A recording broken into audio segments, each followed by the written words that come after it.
ከተኩስ ጥቃት በተአምር ተርፋ የጥበብ ብርሃኗን ስታበራ የቆየችው ማዲቱ ዛሬ በሌላ አስከፊ የመኪና አደጋ ዳግም ተፈትናለች።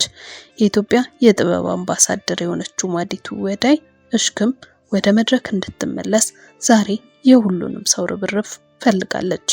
የጥበብ ባለውለታዋ ማዲቱ አስቸኳይ የህይወት አድን ጥሪ 2 ሚሊዮን ብር ለሁለት ህጻናት እናት። እሽክምን ከገጠማት አስከፊ አደጋ አብረን እንታደጋት። ያቺ የባህል የዜማ ንግስት ወለየዋ መሬት ጠብ የማይል ድምጽ ባለቤት ዛሬ የኛን ድምጽ ትፈልጋለች። ድምጻዊት ማዲቱ ወዳይ እሽክም በህይወትና በሞት መካከል ሆና የሰባዊነት እጆች ተዘርግተውላታል። በኢትዮጵያ ሰማይ ስር በተለይም በወሎ ምድር የሷ ድምጽ የማይሰማበት ቤት፣ የሷ ዜማ የማይደለቅበት ደስታ አልነበረም። ያቺ በሳቅና በደስታ ተሞልታ እሽክም እያለች የምታስጨፍረው ማዲቱ ወዳይ ዛሬ በህመም አልጋ ላይ ሆና በዝምታ የእርዳታ እጆችን እየጠበቀች ነው። የሁለት ህጻናት እናትና የጥበብ ምልክት የሆነችው ማዲቱ የናፈቃትን መድረክ ዳግም እንድታየው አለንልሽ እንበላት ተብሏል። ያ ድንቅ ድምጿ በህመም እንዳይዘጋ፣ ያ ተወዳጅ ሳቋ በስቃይ እንዳይተካ እያንዳንዳችን የጥበብ ባለውለታዋን ህይወት እንታደግ የሚል የእርዳታ ጥሪ ከሰሞኑ ተሰምቷል። እንዴት ናችሁ? በዚህ ቻናል ላይ የሚታየውን ሳይሆን ውስጡን የሚካሄዱ እውነታዎችን፣ መረጃዎችንና ትምህርቶችን እናቀርብላችኋለን። እውነትን ከምንጩ መረዳት ከፈለጉ ትክክለኛ ቦታ ላይ ኖት። ከኛ ጋር መረጃ ብቻ ሳይሆን እውነት አለ። ሰብስክራይብ በማድረግ ቤተሰብ ይሁኑ። የድምጻዊት ማዲቱ ወዳይን ወይም እሽክምን ህይወት እናድን በሚል የእርዳታ ማሰባሰብ ስራ እየተካሄደ ነው። ከወሎ ምድር ጥበብ እስከ ህይወት ፈተና የጥንካሬና የጥበብ ጉዞ በኢትዮጵያ የባህል ሙዚቃ ሰማይ ስር በተለይም የሰሜን ወሎን ለምለም ባህልና ዜማ በልዩ የድምጽ ቅላጼ ካደመቁ ድምጻውያን መካከል ማዲቱ ወዳይ ወይም በአድናቂዎቿ አጠራር ዘንድ እሽክም የምትባለው ቀዳማዊቷ ናት። ማዲቱ የጥበብን አምባ አድምቃ ባህልን በወጉ ተላብሳ ስታንጎራጉር የኖረች ብርቅዬ አርቲስት ናት።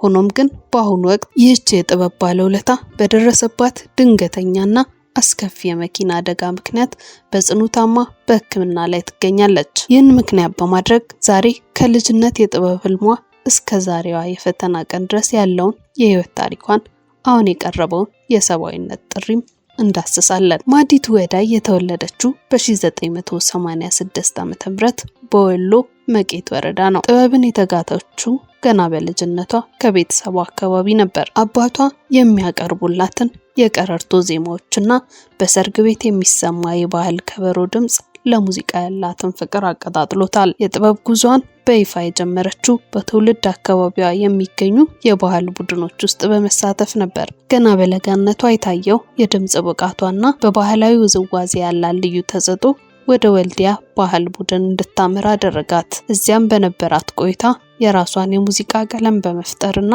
የወሎን ለዛ በድምጿ በማላበስ በአካባቢው ህዝብ ተወዳጅ ለመሆን አልዘገየችም። ማዲቱ ወዳይ በኢትዮጵያ የሙዚቃ ኢንዱስትሪ ውስጥ ስሟ በጉልህ እንዲነሳ ያደረጓት በርካታ ስራዎች አሏት። የሷ የድምጽ ቀለም ንጹህ የባህል ለዛ ያለው በመሆኑ የከተማውንም ሆነ የገጠሩን አድናቂ በቀላሉ እንድታገኝ አስችሏታል። እሽክም የተሰኘው ስራዋ የማዲቱ መለያ ምልክት እስኪሆን ድረስ በሰፊው ተወዳጅነትን ያስተረፈላት ነው። ወረሃ ቡልና ሹምዬ የተሰኙ ዜማዎቿ የባህል ሙዚቃ አፍቃሪዎችን ቀልብ የሳቡ ነበሩ።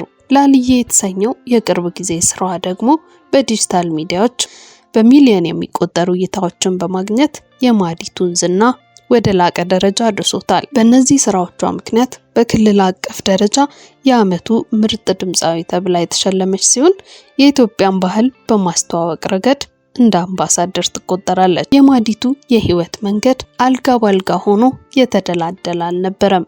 ከዚህ ቀደም ለስራ ወደ ደሴ ከተማ ከአባቷ ጋር በጉዞ ላይ እያለች በነበረው የጸጥታ ችግር ምክንያት መኪናቸው በተኩስ ልውውጥ ውስጥ ገብቶ ነበር። በወቅቱ በመኪና ውስጥ ከነበሩ ተሳፋሪዎች መካከል 3 ሰዎች ሲሞቱና አባቷ ሲቆስሉ እሷ በተአምራዊ ሁኔታ ተርፋ ነበር። ይህ ክስተት በአእምሮዋ ላይ የጣለው ጠባሳ ቀላል ባይሆንም በጽናት ወደ ጥበብ ስራዋ ተመልሳ ነበር። ይሁን እንጂ ሚያዝያ 26 ቀን 2018 ዓ.ም ሌላ የከፋ አደጋ ገጠማት።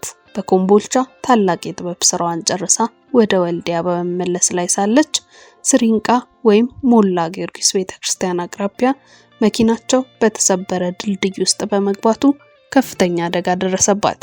በአደጋው ወቅት አሽከርካሪውና ሌላ አንድ አብሯቸው የነበረ ሰውም በጽኑ ቆስለዋል። ማዲቱ በአሁኑ ሰዓት አዲስ አበባ በሚገኘው ድሪም የአጥንትና የአከርካሪ ሕክምና ማዕከል ገብታ በሕክምና ላይ ትገኛለች። የሕክምና ባለሙያዎች ባደረጉት የሲቲ ስካን፣ የኤክስሬ እና የኤምአርአይ ምርመራ መሰረት ጉዳቱ እጅግ አሳሳቢ መሆኑ ታውቋል። በዚህም መሰረት የግራ እጇ 3 ቦታ ተሰብሯል። ከአከርካሪዋ ጋር ተያይዞ በነርቩ ላይ የደረሰው ጉዳት ከፍተኛ በመሆኑ አስቸኳይ ቀዶ ሕክምና ይጠይቃል። በአደጋው ምክንያት በሳምባዋ ላይም ችግር በመፈጠሩ ከፍተኛ ክትትል እየተደረገላት ትገኛለች። ለነዚህ የሕክምና ሂደቶችና ለተከታታይ ክትትል እስከ 2 ሚሊዮን ብር ወጪ እንደሚያስፈልግ ከቤተሰቦቿ የተገኘው መረጃ ያመለክታል። ማዲቱ ወዳይ በሳቂታነቷ ከሰው ጋር ባላት መልካም ተግባቦትና በባለትዳርነቷ የምትታወቅ የልጆች እናት ናት።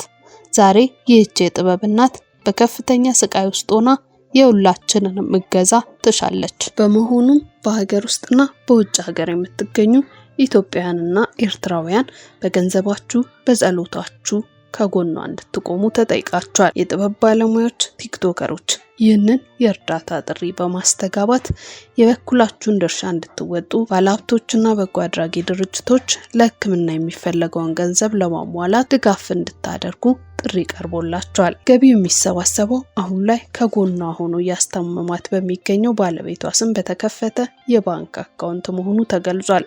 የባንክ አካውንት ስም ወርቅነህ አበበ ተሰማ የኢትዮጵያ ንግድ ባንክ ሲሆን በዚህ የንግድ ባንክ ቁጥር የሚቻላችሁን እርዳታ ሁሉ እንድታደርጉላት ድጋፍ ተጠይቃችኋል። ማዲቱ ወዳይ የኢትዮጵያ ባህል አምባሳደር ናት። እሷ ያዜመችው ለኛ ደስታ ነው። እርሷ የጨፈረችው የኛን ባህል ለማድመቅ ነው። ዛሬ በፈተና ወቅት ስትሆን ከጎኗ መቆም ያለብን እኛ ነን። ይህች የጥበብ ኮከብ በቶሎ አገግማ ወደ መድረክ ተመልሳ ያንን ውብ ድምጿን የምታሰማበት በማለት የእንድረስላትና የጸሎት ጥሪ ለአድናቂዎቿ ቀርቧል። ፈጣሪ ሙሉ ጤንነት ይስጣት፣ ለቤተሰቦቿም ጽናትን ይስጥልን እንላለን።